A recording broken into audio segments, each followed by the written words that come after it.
There's quite a lot in Science in the Soul about the ethics of the way we treat non-human animals. I say non-human because, of course, we are animals. We're not plants, we're not fungi, we're not bacteria, we are animals.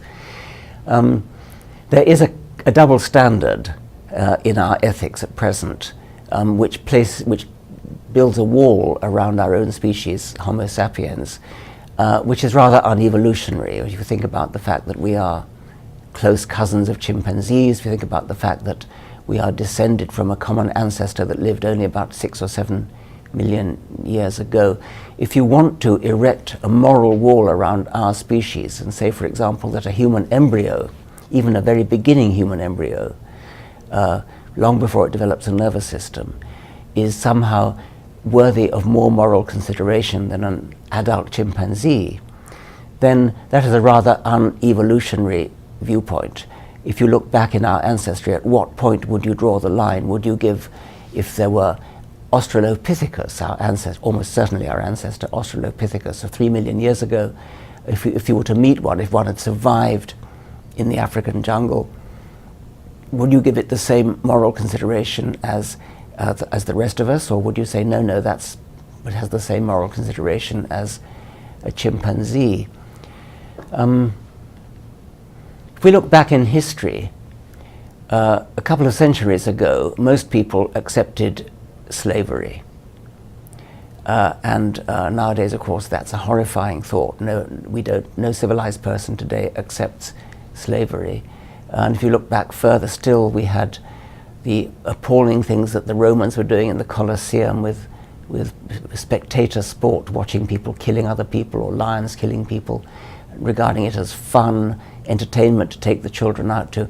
We're certainly getting better, as Steven Pinker has said in his book, The Better Angels of Our Nature, and Michael Shermer has in his book on the moral arc.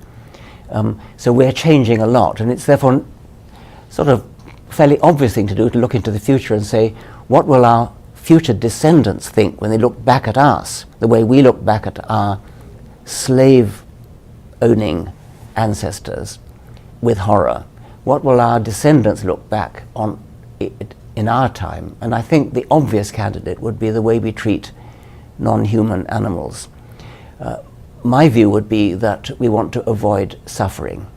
Therefore, the criterion would be, can this creature suffer? This is the criterion that Jeremy Bentham, the great moral philosopher, laid out. Can they suffer?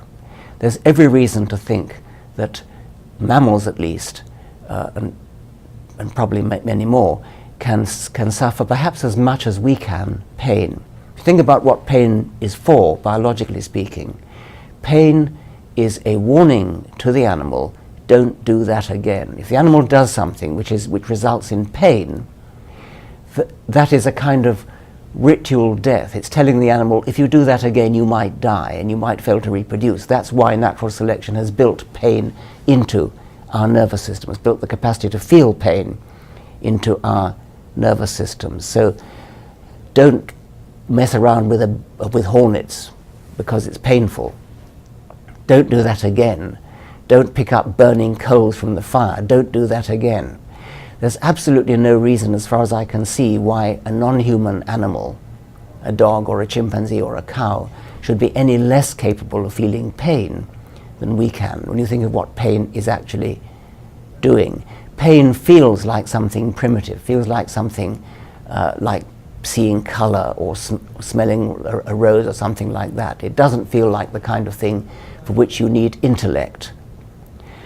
And actually, you can go even further than that. You might say, since pain is there to warn the animal not to do that again, an animal which is a slow learner, an animal which is not particularly intelligent, might actually need more intense pain in order to deter it from doing that again than a human who is intelligent enough to learn quickly not to do that again. So it's even possible that non-human animals are capable of feeling more intense pain than we are.